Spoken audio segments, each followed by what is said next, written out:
Alright. This is my extremely unprepared commentary for Sea Fantasy. This game's so funny. This is a fishing RPG. It's so goofy. I love it so much. We're gonna skip some cutscenes here. There's a lot of story in this game. We're gonna skip pretty much all of it. I don't know. There's two ancient dragons. They fought each other. We'll meet them all later. Big deal. So in this game, we play as Rod Ocean, which is a name I could not make up if I tried. Play as good old Rod Ocean, who really loves fishing. So that's what we do. We fish a lot in this game. But they're not called fish. Don't call them fish. They're called Sea-Az. That's S-E-A apostrophe A-Z. It's referred to as fishing, but I don't think they ever get called fish. Well, anyway. So we have our friend Axel. We're gonna talk to Axel a lot. He's gonna join us later, but... So this is the most of the battles in this game are just kind of fishing here. They're mostly just kind of timing mini games where you're trying to land on as many perfects as you can in the little orange area. If you miss, or if you take too long, you take damage, and you don't want to take damage if you can avoid it. We're not going to be able to avoid it in a lot of cases. But you have to catch 3 fish out of that pond, because that makes you catch the catfish. We're going to skip more cutscenes. Now, Axel really wants to leave the island, so we're gonna go leave the island over here with our friend Bacchus, who commands this tiny ship. It takes us around, and Axel's like, well, we can just explore the world if we just catch Sea-Az everywhere we go and sell their parts. We can just buy another boat ride and stay at the inns and stuff. So Rod's like, all right, sure. So we're gonna go catch some fish here. This is like the only time we're... Oh god. See, that's what happens when you miss. You lose health. But every time you level up, which is fairly often, you get all of your health back. So it's really not that big of a deal unless you're in like... You're not going to find yourself at low health when starting important fights, really. So yeah, we need to catch enough fish here to get 128 gold. We can go over that, but we need at least that much. So we just kind of catch a bunch of fish here. They respawn pretty quick. The fights go pretty dang fast in this game. They can also get out of hand very quickly, which you will definitely see later. Oh gosh, this game's so funny.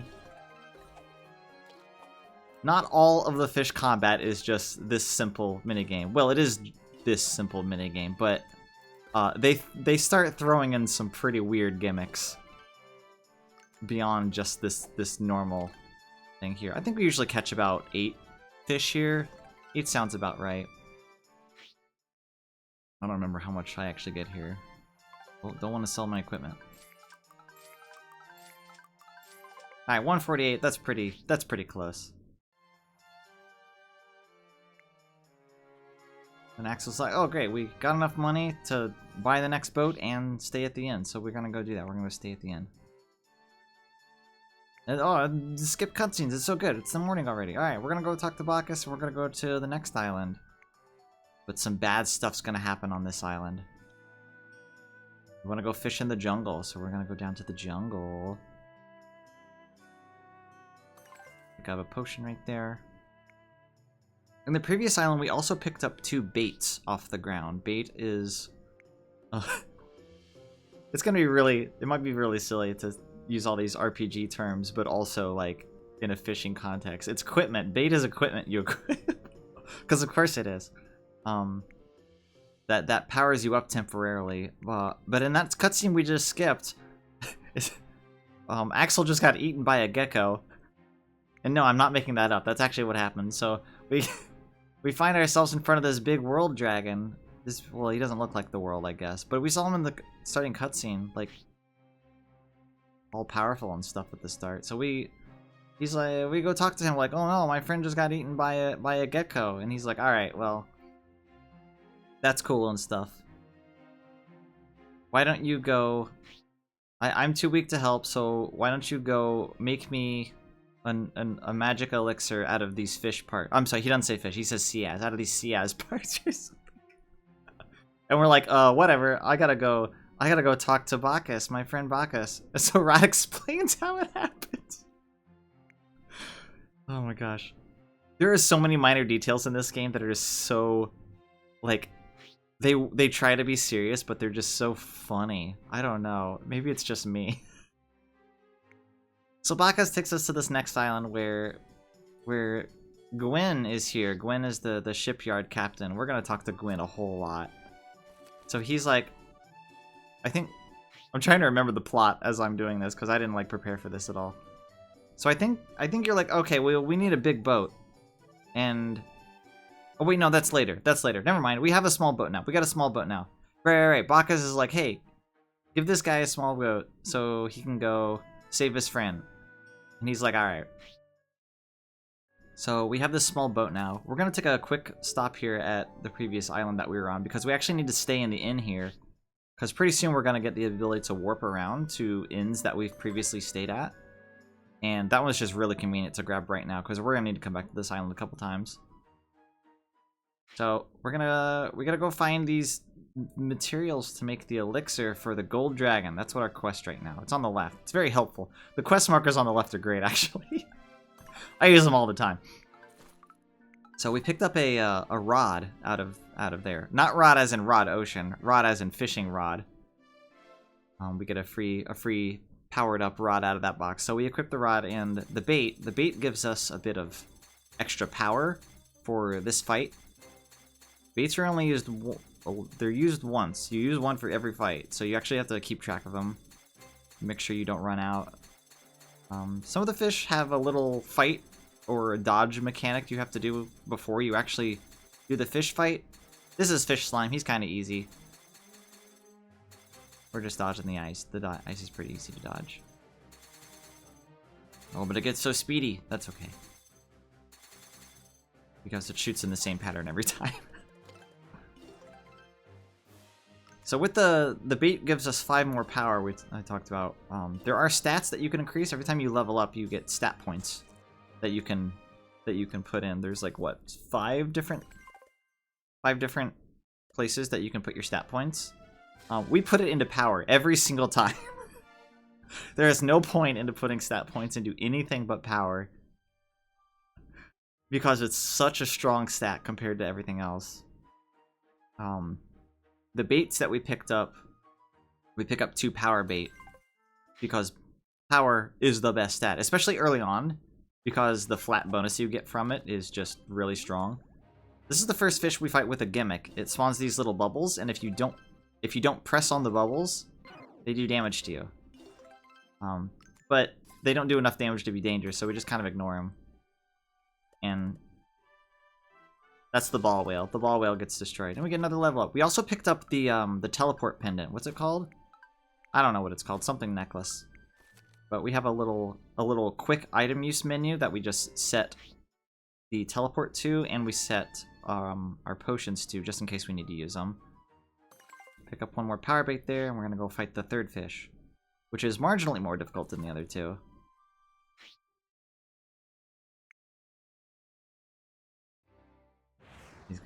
He's gonna spin around, shooting tornadoes. Oh no! But he only spins around once. Yeah, any damage that you take before the actual fishing part, you do miss that health during the fight. So it's important to not get hit. This mechanic, you'll see that it randomly speeds up with these little whirlwinds to kind of throw off your aim. Don't worry, that's not the first time you'll see the bar randomly get faster, which is a very scary mechanic. More points into power every single time. So now we're gonna go redeliver the elixir materials we got. We picked up a key over here earlier. We're gonna go use the key in this building, which has a lot of barrels in it. That's so many barrels. Gonna grab some money. You can get random baits and potions and gold off of the ground, but a lot of them are random. We only pick up a couple things off the ground that are guaranteed drops. So we really don't need to like that little shiny thing right there is probably some sort of bait or money, but just don't need it. The 2 guaranteed baits that we grab off the ground are, I think, the only 2 like ground spots we actually get. We pick up a couple chests, I guess, here and there for money. Alright, so we saved the dragon, and now we're coming back to Gwyn. To do what? I forget what happens here. I think there's a lot of... Oh, yeah. So we get the elixir material, and Bacchus and Rod are like, hey, we found out where my friend is. It's in this underwater... Oh, yeah, that's what happens. The gold dragon tells you, okay, your friend got eaten by a gecko, but was actually taken to this underwater prison, which happens to be right next to the shipyard here. So we talk to old Gwyn and say, hey, we need to borrow your submarine to save my friend. So apparently this tiny pond next to this port that doesn't seem to be attached to the ocean has a submarine in it and some undersea temple, I guess. I don't know. Why is this submarine in this tiny pool? I don't know. This game's really weird. It's fine. It's hilarious. So anyway, there's a submarine dodging section. And it's already over. It goes by really quick. Ah!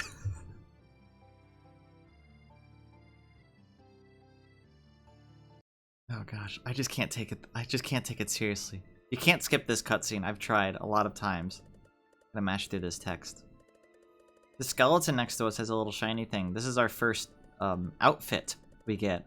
There's a couple outfits that you can get, and they all have actually pretty dang good stats on them. So we actually pick up all the ones that are along the way. Which is only 2. Only 2 of them are along the way, but one of them is very out of the way, but it's also very strong that we go get. We'll equip it here in a little bit. These spotlights, you don't just fail if you get caught by one. No, you actually get shot by a laser and immediately die. It's actually really funny. I'm sorry I can't show it off, but it's actually very funny.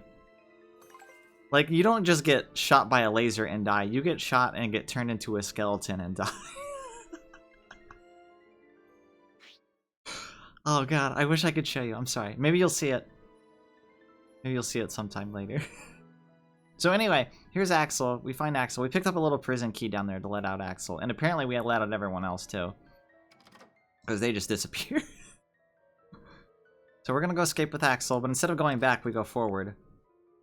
I think all the prisoners escape to the south, and you hear them like scream in terror and get zapped. So you're like, okay, well, let's go this way instead. So we're going to escape up here, but oh no, the big gecko's here. But Axel picks up this pipe, and he's like, all right, hold on, I'll fight him. So you get Axel, and you fight him by reflecting these little things, these little blobs back at him. And most of the fights in this game are going to be like this now. You're going to play as Axel for a part, and then you're going to switch and play as Rod for the rest of it. We are actually going to take an intentional loss here. Oops. Because when you click retry on this fight, you pick up there's a 30 power bait sitting over here. Which is absolutely incredibly strong. I had a bit of a miss menu there. That's why that took a while.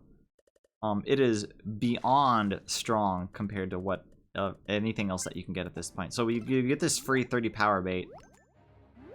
I guess that's to like help you out in case you get stuck here, because there's like it's like kind of a point of no return. And here, he's already gone. Goodbye, Gecko. He just kind of flies off. Oh, there he is. He's back. Hold on. So you fish up the gecko, and then Axel beats up the gecko. That's what happens. He beats him up. And then he goes bleh, and then he dies. So then Rod and Axel go to the inn, get into bed, and fall asleep. That's it. Why is the text drawn like that? I don't know. It's a really important plot point, I guess. So in the morning, we decide... I don't know why I went that way. What are you doing, me? What are you doing past me? We decided to take Axel to go see the big dragon. Axel changed out of his prison clothes, but we didn't. We're gonna keep ours equipped a little longer. Even though we weren't a prisoner, I guess.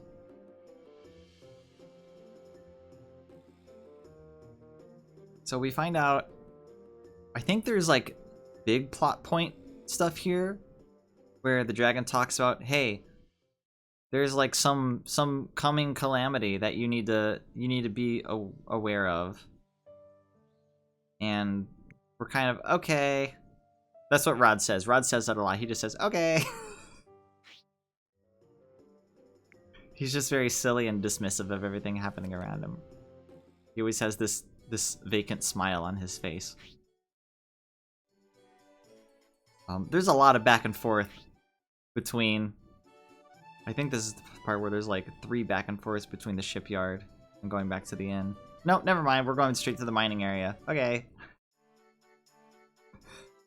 So I think Rod and Axel want a bigger boat. I think that's what happens. Like, the dragon tells them to go do stuff, and like, okay, but we're gonna need a bigger boat for that. And he's like, ah, crap. Well, go talk to Gwen about that. And Gwen's like, all right, well, if you want a bigger boat, you need to go down to the mine on Trolley Island.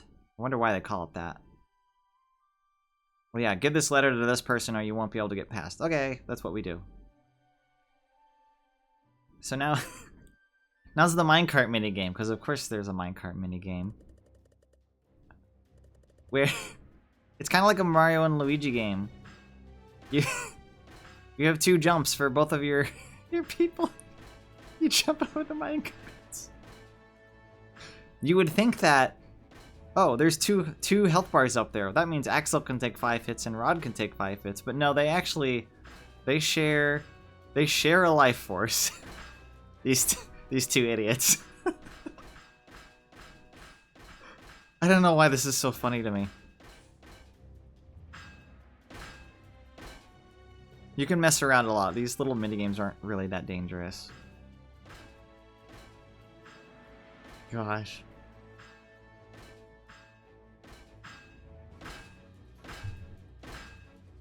Would you cut it out? Just get to the end already. So in the mines here, there's two specific fish we have to find. We're gonna be fishing up the pink glowing fish here, not the non-pink glowing fish. So these ones have a little gimmick where these 3 little things that you aim at the start, and you'll either get a perfect, a bad, or a good. And we want to get perfect as many as we can because that makes the rest of the minigame go by very quickly because the perfect bars are just giant. You can tell which one of these 2 you're fishing up by the amount of HP that you see the fish have. They have different HP values. So we need 5 drops from each of the 2 fish. So you kind of have to pay attention to your drops. Usually if you roll a bad on this little part, it's kind of faster to just escape out and try the next fish. Luckily you can escape the fish fights at any time. The fish you were aiming for disappears and gets re-rolled, so you're not necessarily going to be able to grab the same one immediately again. But you can, like, if you manage to not get any of the pink fish, you can aim at one of the lesser fish and then cancel it immediately to re-roll its spot. It's pretty convenient that way. I take a second here to, like, make sure I had enough materials because the material list is kind of overwritten for a moment when you catch a fish. Then we go back to Gwen. We give him our parts. He makes us a big boat. But not before we sleep again? Yeah, we have to sleep again. Rod and Axel need to get into bed and fall asleep again.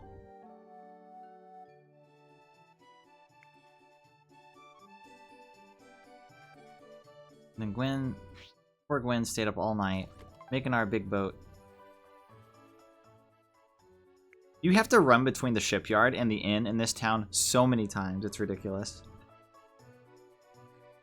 Now,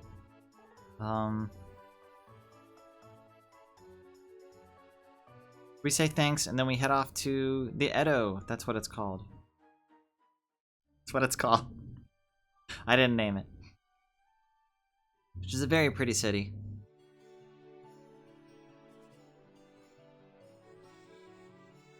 We're gonna stay at the inn here because we do need to teleport back here later. And we are so far away that it is much faster just to take the quick break here than it would be to sail back here later. Even though we only warp back here one more time. Wait, that's not true. No, we come back here twice. Never mind, it's way faster. We're gonna go up to this big tree. We're gonna talk to this old man. And this thing's gonna make a really loud, funny sound effect.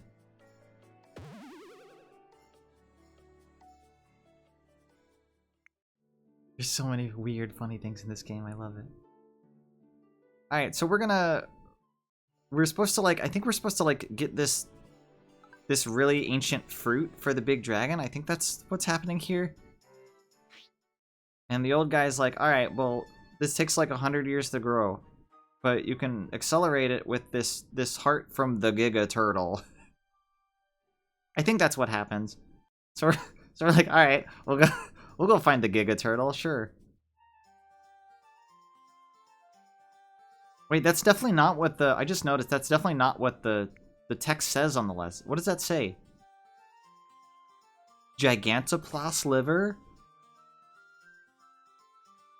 Wait, but I'm getting... Maybe that's the name of the fruit.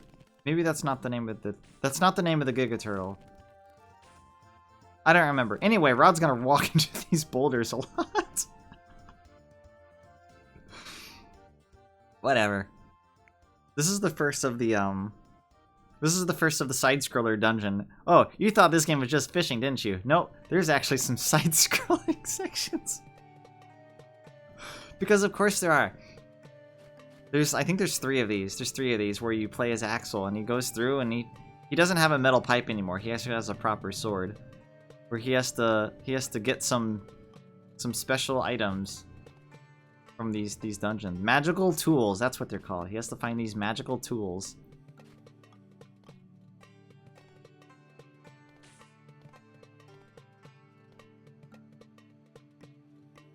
It's so funny.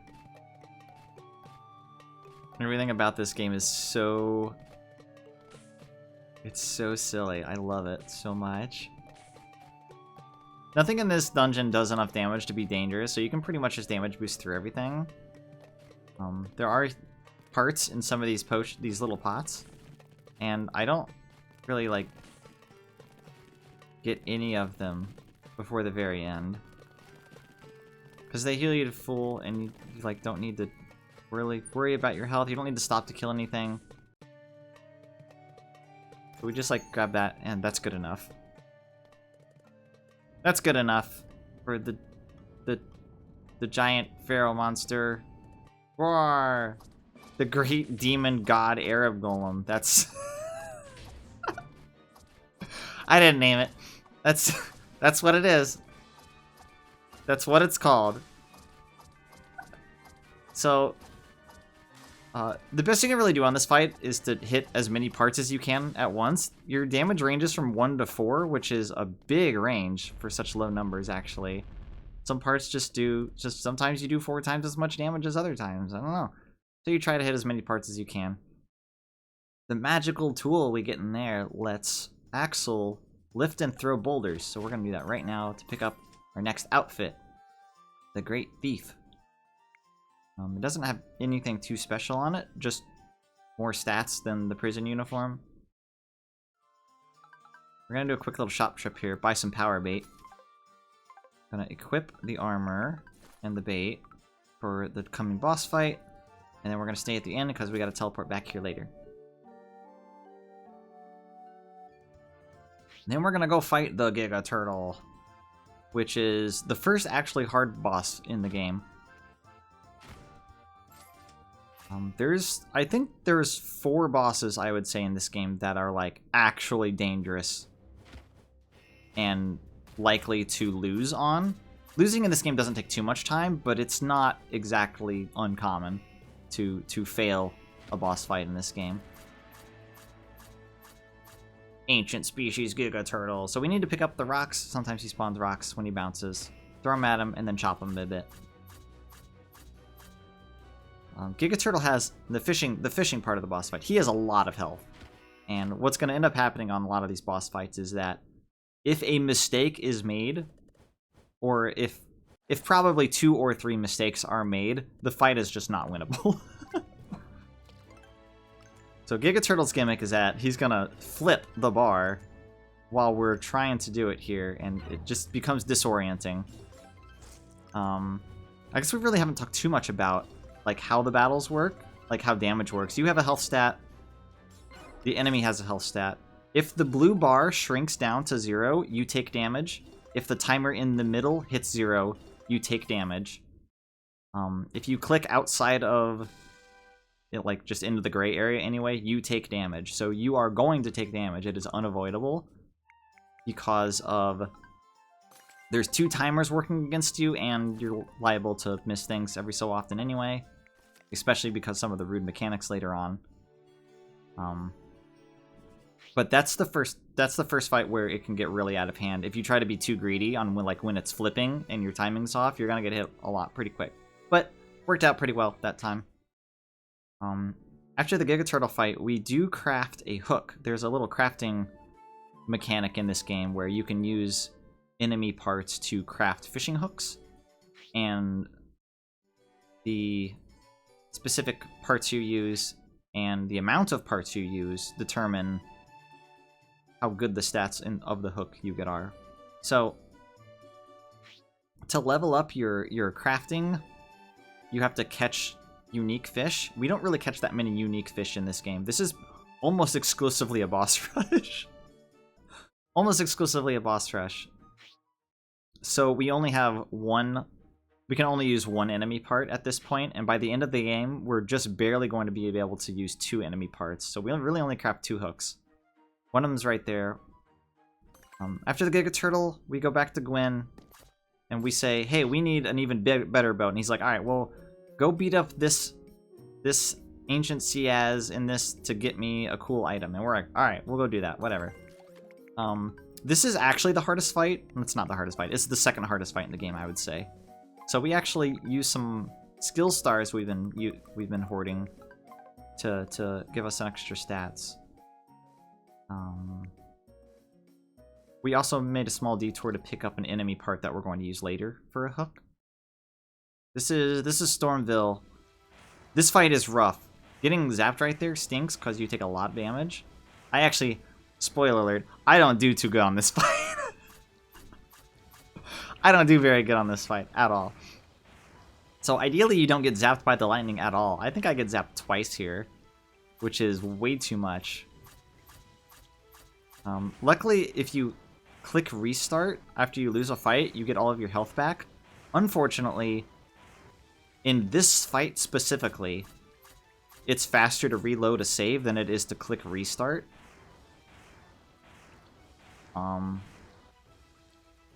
So unfortunately, I don't actually have enough potions to heal me to full before the fight. So you can watch my struggle, I suppose. This being the second hardest fight in the game, you do not want to go into it with anything less than full health. So I think what happens is I take a very quick death here, and I try to reload, forgetting that if you don't click a retry right there, you don't actually get your health back, and I don't have enough potions.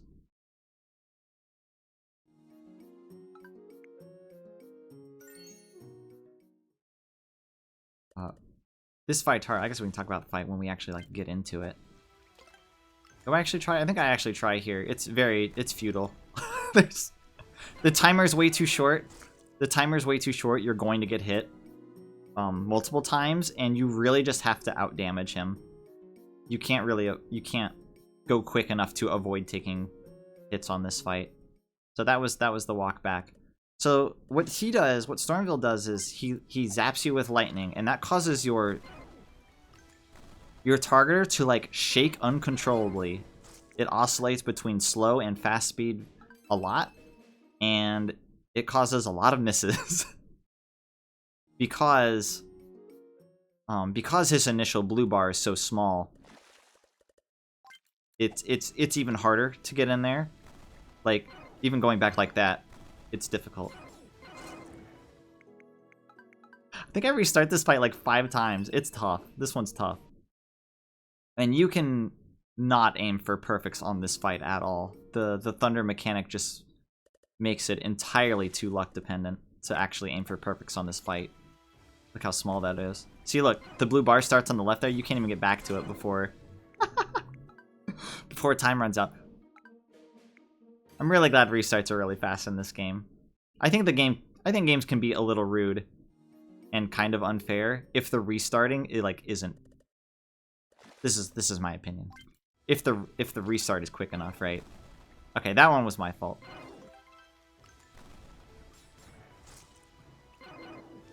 Sometimes you just have to realize there's no way I'm beating this.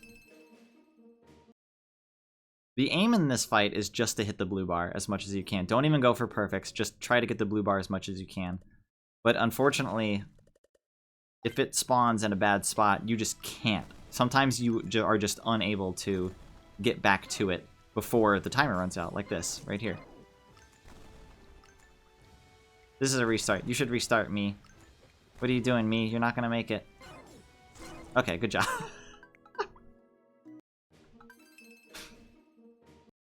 This is why I'm gonna set...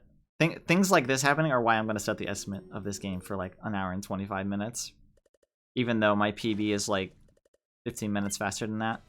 It can get really out of hand on some of these. Like, look, you can't even get... You can't even get over there. The game's cheating.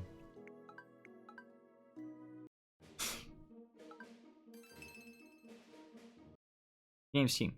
This is an exceptionally bad Stormville. I even go into my menu here to make sure I didn't forget anything. Because I'm like, wait, why is it so hard? No, this is actually the second hardest fight in the game. It's true. Because of how incredibly unforgiving it is. I had some really crummy RNG on the first couple. Some of them were my fault. I'll give past me that. But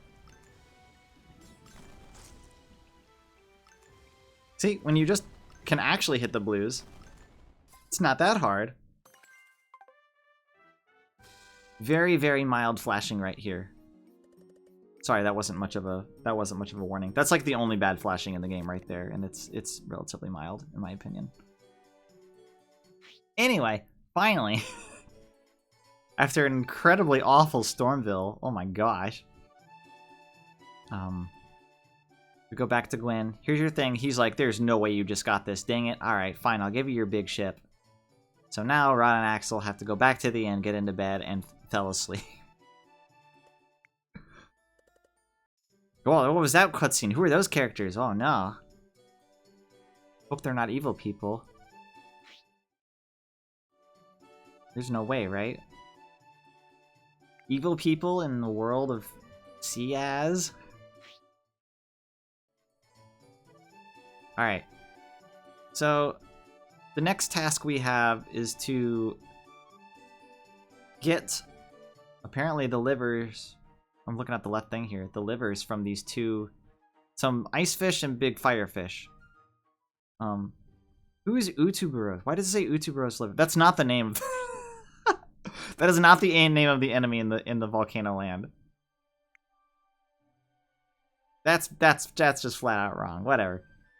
So to enter the volcano area, they say we get there and they have a little lobby that says, "Hey, you need a pass to get into here." And we're like, "Well, we don't have a pass." All right, well, some shady person says, "Hey, come over here to this beach. We can get you a pass."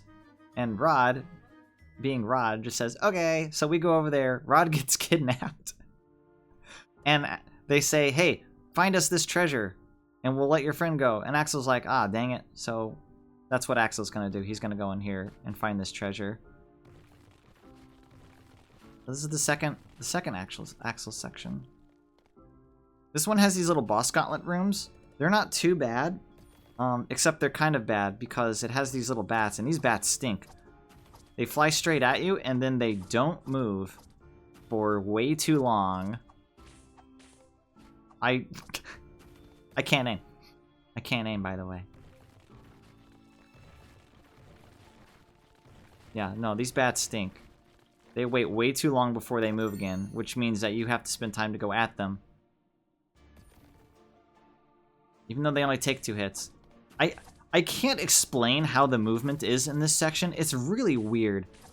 Like, you gain a lot of lag to your actions when you're jumping or swinging the sword. It's not seamless. It's really hard to explain without, like, putting the controller in your hands, but it's not... You can't just swing and jump whenever you want to.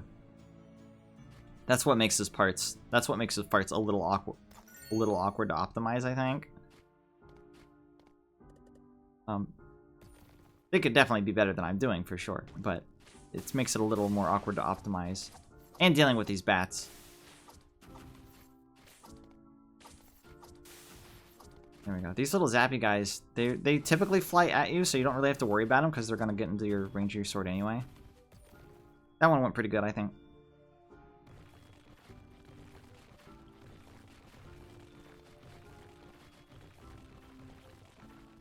Also, this area is pretty easy. I grabbed 2 heals there. I don't think you need 2 heals here. He's just some green sword guy. We kind of... Oh, he's got Demon Fang. Watch out for Demon Fang. We just kind of lure him to the wall here. Jump and swing. His hitbox is on his head. If you just do standing swings, you're going to miss half of them. Because the sword hitbox doesn't go high enough to hit wherever his head hitbox is. So, this magic tool, this allows Axel to teleport a small distance in front of him. You can teleport up cliffs, down cliffs, and we're gonna, around corners, we're gonna use it. And the first thing we're gonna do is teleport back to the Sandland, because there's a chest over here that you can't get without this item. And, oh my gosh, is it a good item. I'm gonna pick up a skill star there to get a free skill point later, teleport up. This box right here has the Master Rod in it, which is an exceedingly powerful fishing rod compared to our current stats. I haven't ran the numbers, but I wouldn't be surprised if this thing has, like, at least 10 times the statage of our current rod. Okay, it's probably not 10. It's probably closer to 8. But it's still incredibly powerful for being a free item that we can just grab. So we grab it. And instead of completing the Fireland, we've done half of the Fireland already. We're going to go down to the ice instead. We're going to do a big shopping trip here. We're going to buy some Technique bait. We're going to buy some Eyesight bait. And we're going to buy Power bait.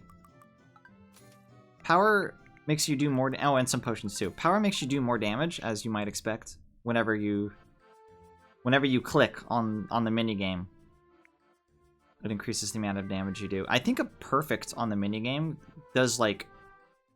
It's not quite triple damage, but it's pretty close to triple damage getting a perfect. So buffing your power is, like, super good. There's the gut stat, which lowers the damage you take. Not useful. Because you need... What's the point in taking less damage if you don't take enough less damage to, like, survive another hit? That's how I think about it anyway. And I don't think we really get the gut stat in any noticeable amount to, like, be useful. Technique is a stat that increases the width of the blue and the orange bar during the fishing minigame. Pretty useful. We don't level it up, but we do get an... I fell. I actually think I fell 2 or 3 times here. I don't know why. This is a really simple platforming section. I think I got a little overconfident. Look at that. Actually, you can't double jump when you need the normal jump. Technique increases, yeah, the bars, and that's actually way useful on a couple specific fights. We're going to use that technique bait on. We don't need enough of it to, like, put stat points into it, but the bait gives us 30, which is a lot. It's enough to make the fights where we need it, and it's enough to make them way easier. There's a stat called Eyesight, which we picked up 2 baits for. Eyesight increases the amount of time before the enemy, like, does its little chomp animation and damages you. It's only useful for an EXP grinding session that I do later. Spoiler, it also goes pretty bad. Oh gosh, it goes really bad. But you know what? That's okay. And then the last stat is luck, which makes rare materials easier to pick up, apparently. That's what it says. I don't know. It's luck. Who knows how well luck actually works in video games that have a luck stat, you know? Not worth putting any points into for this run. Oh, luckily this boss just flies around and throws very weak meatballs. And he just kind of just goes back and forth and up and down, and that's it. That's all he does. It's not dangerous at all. So this magic tool is the fire rod. This lets Axel shoot fire, which is really only used to do a couple things. We're gonna grab that key there, and then we're gonna go back to the ice island. That little key opens up this door down here, which gives us a silver skill star, which I think that's 2 skill points that we get. It's a little out of the way. But it's not too much out of the way. We just grab it anyway, since we're already pretty close by. So, of course, here in this frozen forest, there's a legally distinct Tin Man frozen in ice, and he's following us now that we've thawed him out of the ice. Axel's kind of worried about it, but Rod doesn't seem to care. So we're gonna do what any kid would do with a rod of fire, is run around the forest shooting it everywhere. No, that's the wrong way. Don't go that way. Don't check your map twice either. It's the wrong way. Game needs a mini map. So we need to thaw 20 robots in ice to get through this section. Gosh, I am way hungrier than I thought I was. I should have eaten before doing this. If you're still sitting here watching this, make sure you stay food-drated and hydrated too, before you do tasks that are going to take an hour and 20 minutes. That one was on purpose. You're supposed to go over there and hit that guy, and then come back this way, because you need just enough to go this way. Up. This section's so strange. So as we assemble our robot army here, heading up to the ice boss, who shouldn't be dangerous, but I actually do think I... Oh yeah, one more thing I can explain. This next room coming up here starts the appearance of what we call the metals. They're kind of off, I guess they're named that after Dragon Quest. That's metal slime, but of course there's metal fish. I'm sorry, metal Seaz. They're Seaz. Okay, don't call them fish. But this next section coming up is the first time that we can see the second tier metal fish. There's 3 tiers. The lower one isn't ever worth getting, but the second and third tier are definitely worth getting. And this is the first area that you can actually start seeing the second tier. I don't think I actually see any in this run. It's not incredibly important to stop and grab one here. There's a lot of opportunity. There was actually a smaller metal fish right there that I walked past. They do look slightly different in the water. They have like this little metal sheen to them, so you actually know when you're gonna grab one. Don't stop to look for one. Just keep going. Just keep shooting your fire rod at these weird crabs.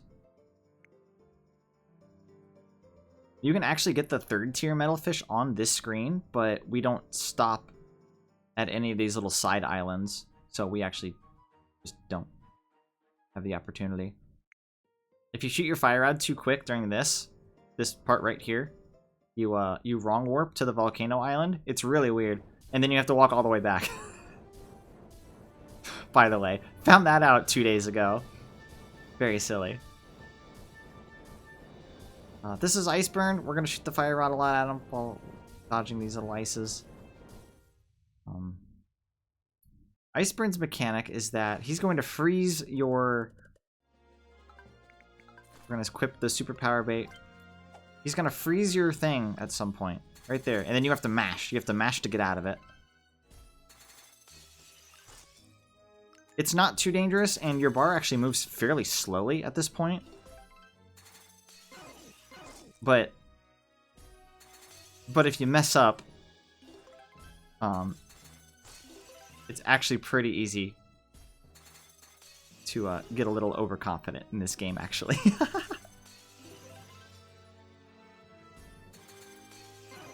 Oh. That was a little embarrassing. And I just barely don't have enough time. Just barely don't have enough time. That's okay. So when you click restart, you actually do lose the bait that you had equipped. So now I only have 5 gold bait. I actually do buy a couple extra. I don't need 6. But I do buy a couple more in case of restarts. But if you happen to click return to title and then reload, you keep your bait, but you respawn. But you don't get a free health refill. So it's like a trade-off. I don't know if it's entirely intentional, but that's how it is. The sudden stop and like have to like, oh, I can't wait. I have to start mashing now. I can't be patient. I have to mash a lot. But don't mash too much, because as soon as you break out, if you accidentally hit one more time, you're gonna get hit. So, oh. Now that we're done, Rod and friend descended the mountain, but there were no robots to be seen along the way. I'm so sad. All those robots we saved, they were not seen along the way. Actually, we do skip the cutscene there where a couple of robots apparently do survive, and I think we give them to the little protectors of that island. I'm sure they'll be fine. I'm sure they'll be fine. So this is the most out of the way thing we do in the run. We come to the witch's mansion here, and what we do here is we play the witch's minigame. This part takes like 5 minutes, just about, or so. And the only thing we get out of this is an outfit. This area is entirely optional. It was like, well, why would you do all of this just for an outfit? Well, the stats on the outfit are really good. And the outfit also gives you a 1.5 times multiplier on any bait that you use, which is, at this point, 15 extra stat, which is a lot. It's a lot. I'm still not sure if it's worth it, but I cannot tell you, I cannot explain in words how difficult the final boss of this game actually is. when you go in underprepared. I guess you'll see it here in some amount of minutes. But any extra grinding or items we get are pretty much to make the final boss as doable as possible, because he's very not doable. If you only fight the required bosses in this game, you're gonna have a bad time. You're gonna have to do at least some sort of grinding or getting the wizard outfit to make it at least somewhat, like, humanly possible. It's tough. So it's either come to the witch's mansion or do an extended grinding session, because I actually do farm medals for levels as a grinding method later on in the lava area. But the verdict's still out, you know? If you're farming medals, you're at the mercy of RNG. It can take 3 minutes, it can take 8 minutes. This wizard section takes about 4 or 5 minutes, so it's also time consuming, but it's a guaranteed benefit rather than farming EXP. I do a combination of them. I get the wizard outfit, and I also farm a certain amount of medals for EXP. Which, I said earlier, but I'm going to say again, the EXP grinding goes really bad. But it's okay. This teleport also goes really bad, because I keep thinking I can teleport down there. But there's a maximum range I keep hitting. Well, if those minigames up there, you didn't think those took long enough, now you have to shoot fire at some birds. Why do you have to do this? I don't know. I don't know. I don't know why you have to shoot fire at some birds. 100. You have to beat up 100 birds here. I guess you can hit them with your sword too if you really wanted to. You don't have to hit them with your fire, but the faster you hit them, the faster they respawn, so the faster you go, so... I don't know. I don't know why there's birds in the sea fantasy. This isn't sky fantasy or anything. Maybe that's a sequel. Oh man, now I want sky fantasy.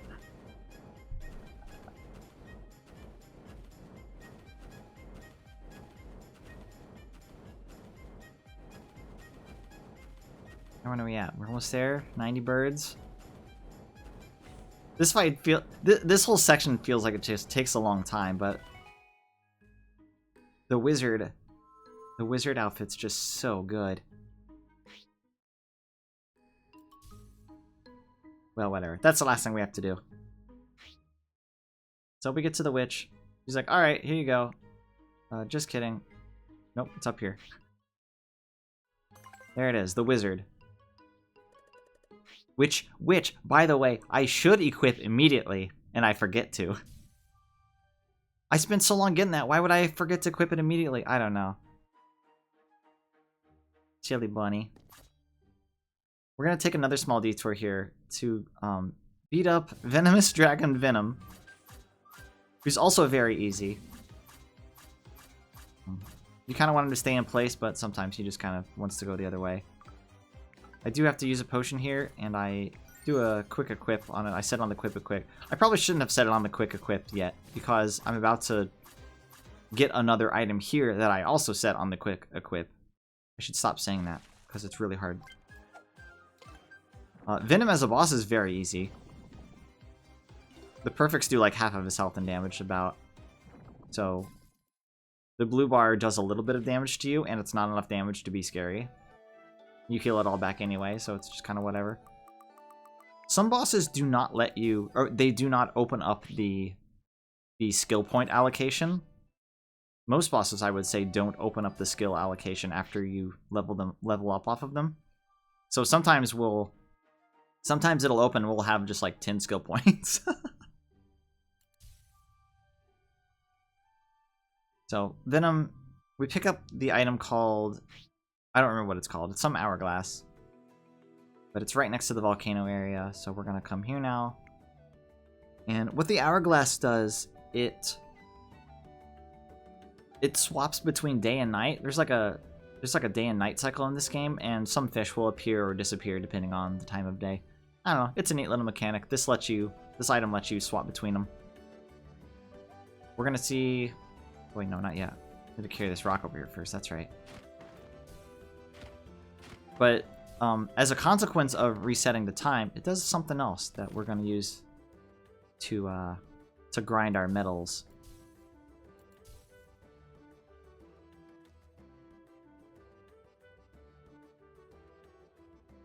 This is the flame ray. This isn't the... Oh, you don't see him right there. We skipped the cutscene, sorry. This isn't whatever the text on the left says he is. That's not what he is. It's the flame ray. That's him. He's big. He shoots fire at us. Oh, Rod is just standing on the lava. What are you doing? Sometimes there's these little chest enemies, but we can pick them up and hold down buttons with them.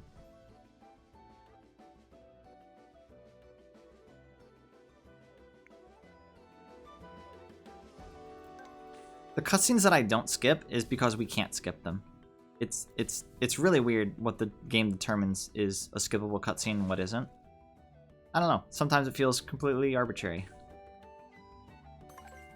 We pick up a potion right there, but it's actually like 5. You get 5 potions out of that. So when we were buying potions at the store in the ice place earlier, we only got a couple because I think you can only hold 9 potions. And you get like 5 out of there, so there's really no reason to buy more than 4 or 5, I suppose. Because we use at least 1 before now. But having the 5 potions out of that, I don't even think we need 5 potions by this point in the run. it completely overstocks us. So we don't need to worry about healing at all. We can be actually a little reckless, in fact, with the sheer amount of healing we have now.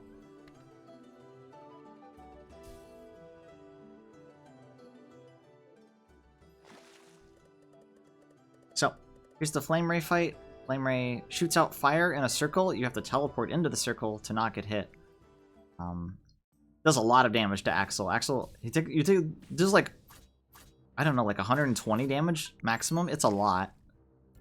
You actually do have to pay attention to Axel's health during these parts if you manage to get hit too much. Luckily, the game is very generous with its autosaves. If you finish the Axel part, you do not have to do it again. It autosaves immediately afterwards, which you probably saw on the Stormville, because I had to restart that fight so much.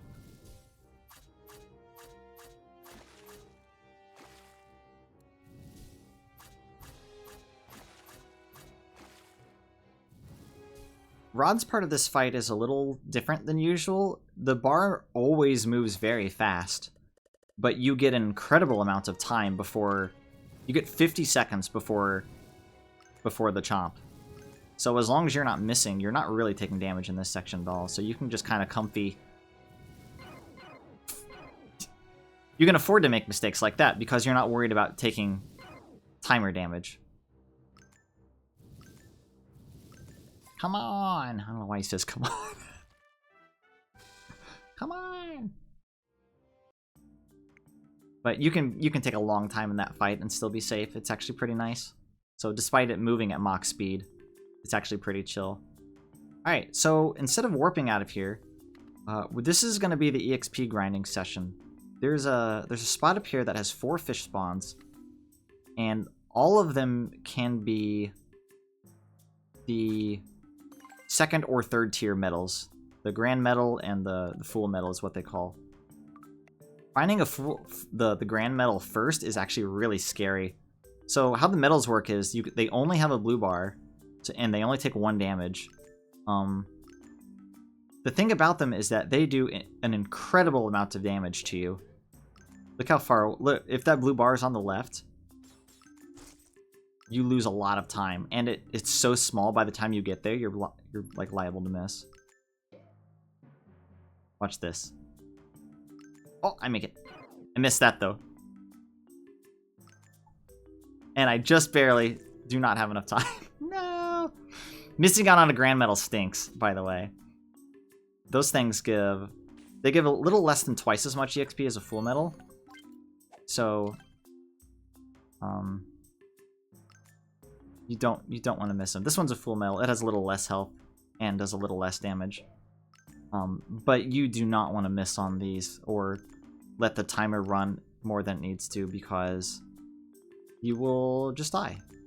Luckily, there's an autosave right here, so you actually don't go very far. And you'll fully heal after everyone, so you don't have to really worry about like healing that much. So this is what the hourglass is for. If you change it back to... If you toggle between day and night, it also resets the fish on the screen. So we use this to toggle the fish instead of its like intended purpose, I guess. I get a second Grand Medal here, which is unbelievable luck. You are very lucky to see even 1, but I've seen 2 already, and spoilers, this one doesn't go well either. Typically, during a grinding session, I'll get 4. I'll get 4 fish. Look how photo finish this one is. Just kidding, I actually get this one. I'll get 4 fish. But if I get a Grand Medal, I'll count that as 2.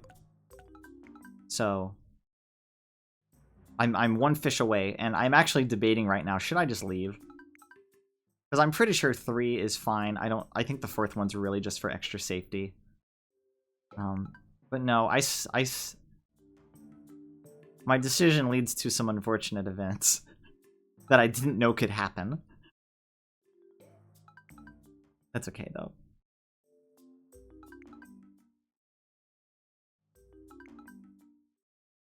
This is the grinding session. This is what you do here. You reset until you get the medals. So there's a Full Medal up there. Hit this guy. Start the fish, and then something happens that I didn't know could happen.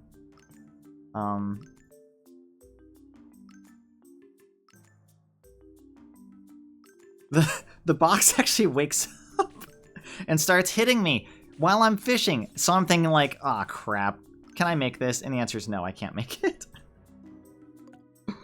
When you hit boxes, usually they'll stay down for like a minute, but that one got up.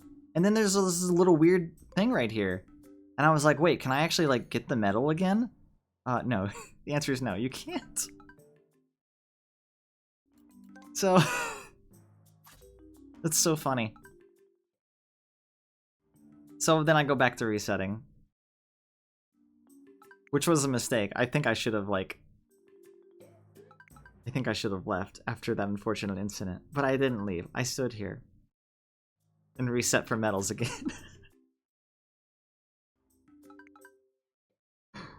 Oh gosh. I didn't know the boxes could get up that fast. I think what happens, and what I'm going to start doing from now on, is after I hit a box, I'm just going to throw it. I'm going to throw it away.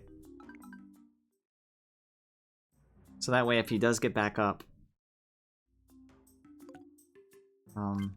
he's not near me. I don't remember if I catch this grand medal or not. No. So now I'm really thinking, I need to get out of here.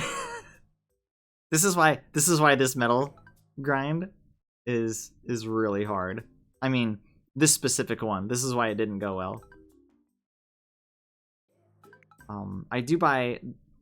in the shop previously, I buy the eyesight bait, which gives you extra like timer. I do it specifically for grand medals during this section.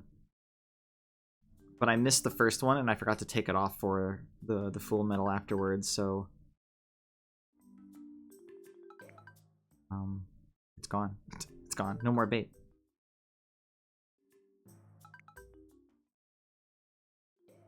This shouldn't take this long. I think in my PB run, which is, I think, 1:10. I think my PB is 1:10.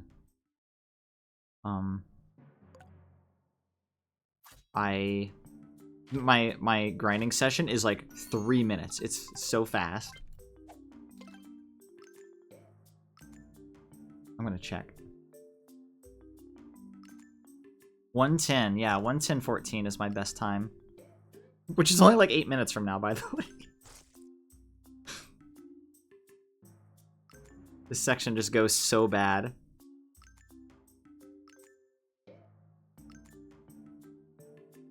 Look at this. If they're on the left, they're so tiny. Do I even get this? I think I do, right? You have to spend so much time if the blue bar spawns on the left. Gosh. I'm so eager to get out of here at this point.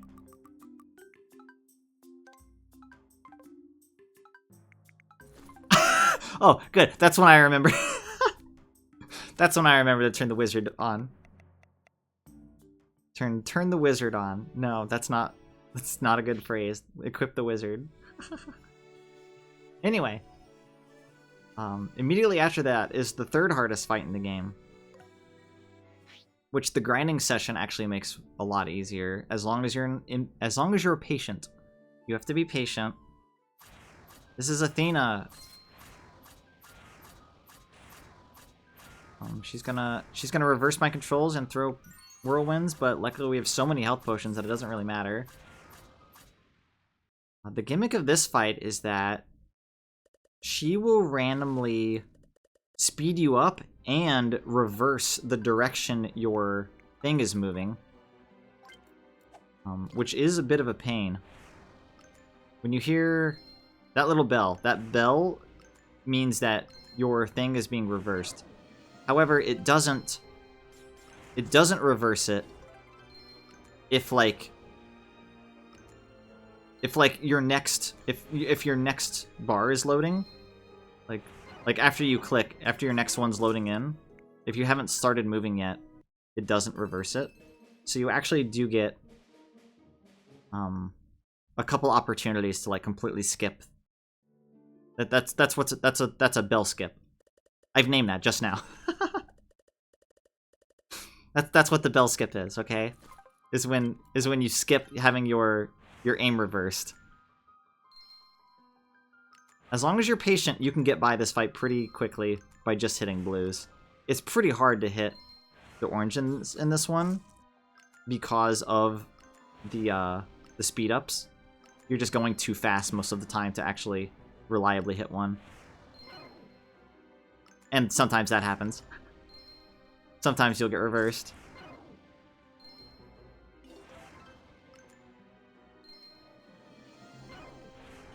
Look at that. I got lucky. I got way lucky right there. I got so lucky. So it turns out the fish was actually this lady from, I think it's called the Mitna clan, is what they call it. The Mitna clan is trying to revive the dark dragon. Oh no. And that's the big calamity the big gold dragon's been warning us about.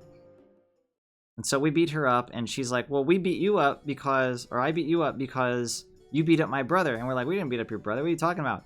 And she's like, the giant gecko is my brother. And we're like, what are you talking about? So she's angry at us for beating up that gecko at the start of the game because it's apparently her brother. So that's why she's got angry.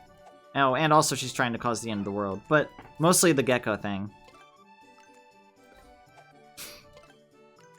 And then Rod, being the nice guy he is, takes her to the dragon, and she's like, well, can you go save my brother? He's in prison. And Rod's like, okay. So that's what Rod's doing. We're going to the Mitna research lab where her brother's being held, and also where all of the science stuff is being done, I guess, to help revive the dark dragon. So we're kind of killing two birds with one stone here. So we're gonna come over here. We have to examine this wall. We have to get a bomb to blow up this wall, but you can't blow it up until you've examined it. So we have to come examine the wall first, and then we can go get the bomb and then go back.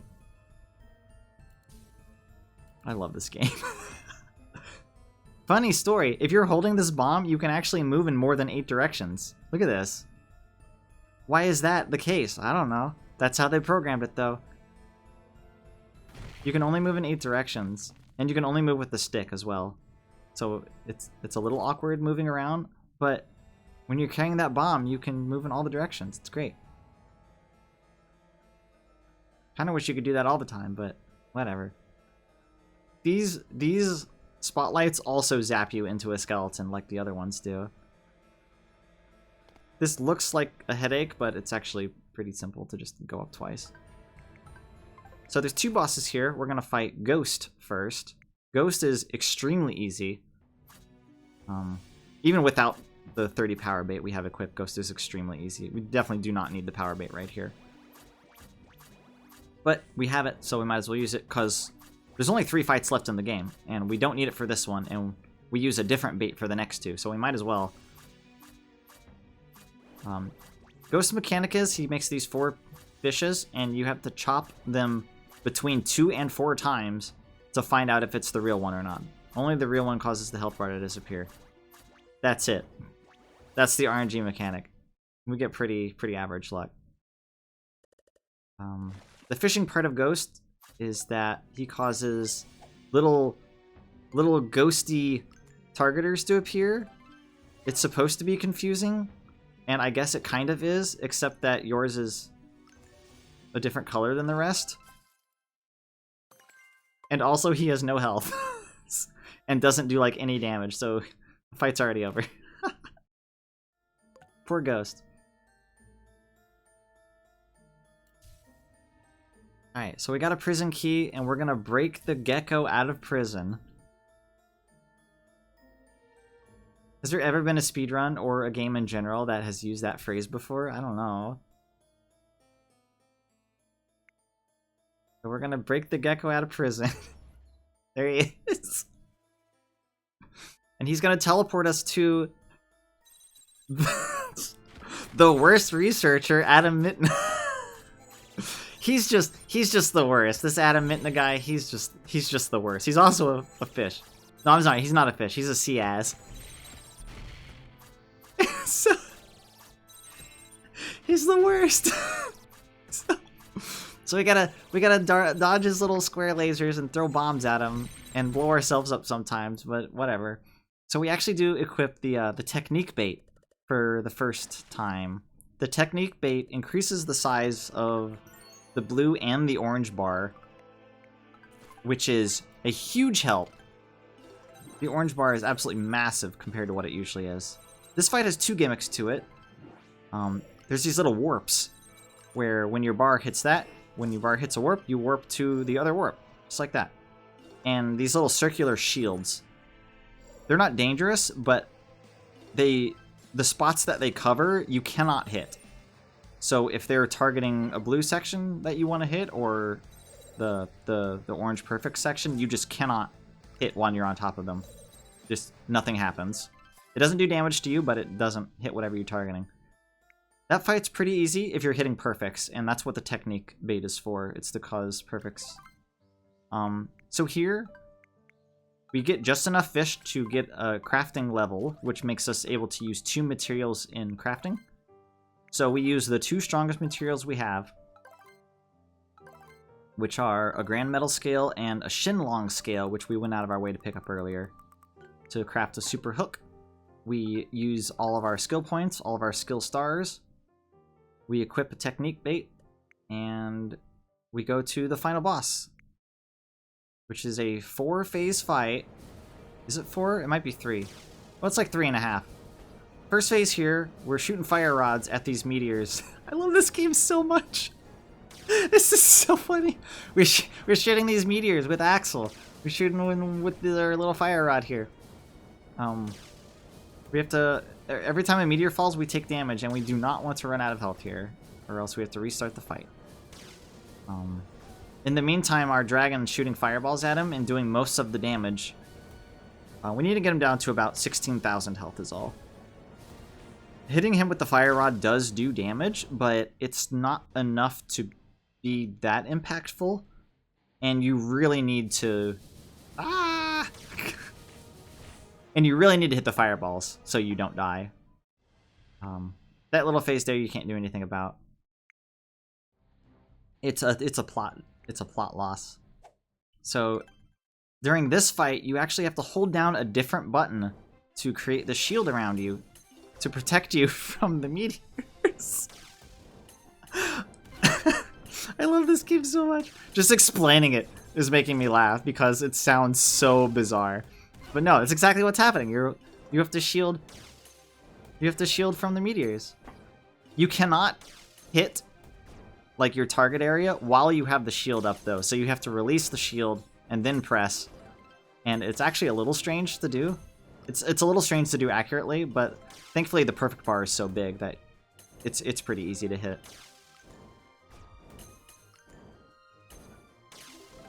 And it's not too bad. I do like in that section, like, all your buddies are also shooting him and doing damage while you are. It's really cool, actually. Alright, so this is the final phase. This is by far the hardest part of this run, no question. So what happens in this fight is he randomly uses gimmicks from all the rest of the bosses in the game. He puts shield up, he causes whirlwinds, he freezes you, he puts fire up, that'll cause you to go really fast. He does the thunder. He causes ice, like slippery ice, to appear. You can barely see it right there. When you're over the ice, you just move very quickly. And he does all of them completely randomly. You have to deal with these mechanics coming at you. Oh yeah, and he does the bubbles too, which in my opinion are the worst.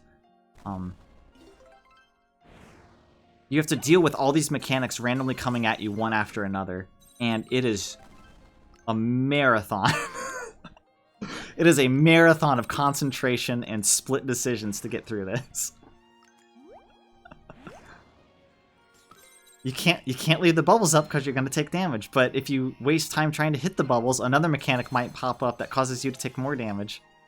And this is why we go out of our way to farm EXP, to farm the wizard outfit, is just to make this fight manageable. It's so hard. From a viewer perspective, and I understand this because I've watched this game too. It doesn't seem as hard as it is to play. It's tough. It is tough. You just have to lock in for this. It's not as bad if you're playing this game casually, of course, because you have like extra health, extra stats, maybe a different rod. Some of the other rods in this game like disable mechanics. So if like there's a particular one you don't like, you could use a rod to just completely disable it, and that can be pretty helpful in this fight. We don't have any of that. We have almost the bare minimum. Like, that's even possible. Because you're against a timer, too, right? You're against 2 different timers. Of the blue bar shrinking and, like, the timer in the middle, the chomp timer. So there is a minimum statage that you have to have in order to even survive this fight. And we are just kind of barely there. It's unreasonable to think that you're going to hit perfects every time, but...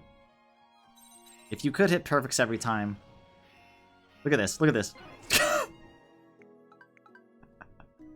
That shield is so strong.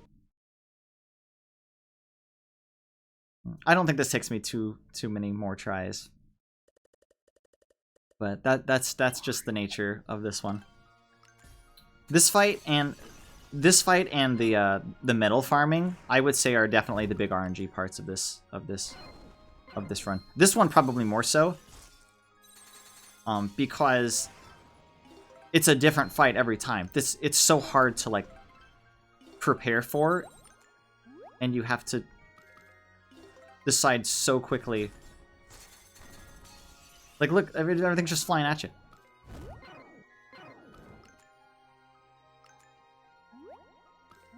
But I'm pretty confident that with the amount of stats and safeties that I pick up for the run, that this fight doesn't take too incredibly long.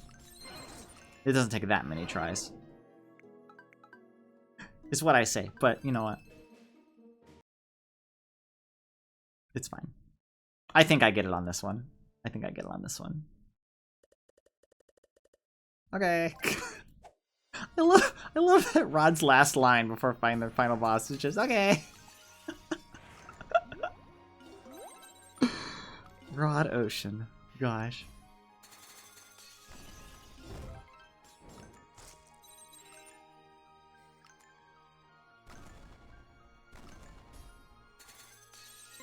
It's hard. If something you want to hit is under the slippery ice, it's hard. It goes so fast. It's like nothing you can't react to it. You just have to predict, okay, this is where I'm going to be on. This is the spot I'm going to be on X amount of frames after I start touching the ice. You just have to guess. The shields aren't that bad. I don't think the shields are that bad. Because the blue bar starts so big, there's always a lot of area that you can hit around the shields. It's usually not a problem. I think I take most issue with the bubbles in this fight because it causes 2 extra targets you have to hit, and that just means you're at the mercy of RNG even longer. There's so many more ways you can get hecked up. But this one went pretty good. A pretty good indicator on this fight, how far, like, you can kind of compare the health bars if you're in front or behind. Bam! And then you get shot by a laser, which is pretty cool. You can't skip this cutscene, which is cool, because I like you can get shot by a laser. And that's it. That's Sea Fantasy. This game's so good.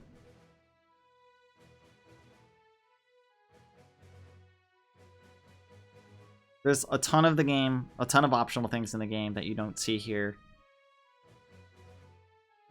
Lots of funny cutscenes. Lots of secrets. There's the golden frogs that you can hunt and search for. Hidden chests. And you gotta catch all the sea as. It's a big ocean out there. You never know when there's more sea as around the corner. Why are they called Ciaz? I don't know. I don't know. But I'm glad they are. I wouldn't want it any other way. I guess just fish would be pretty boring, huh?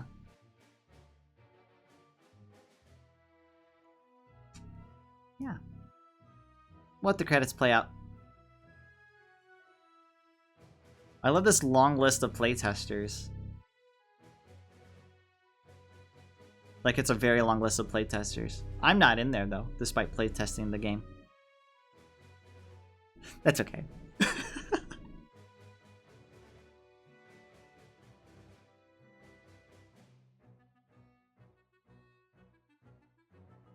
I definitely recommend this game. Give it a shot.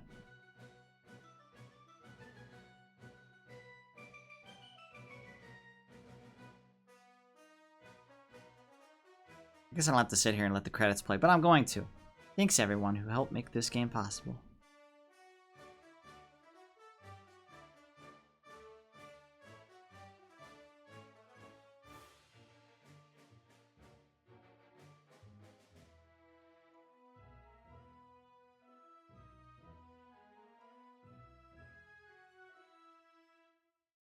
Thank you for play. Even at the very end, they do one more funny thing. Thank you for play. Alright, that's all. Bye-bye.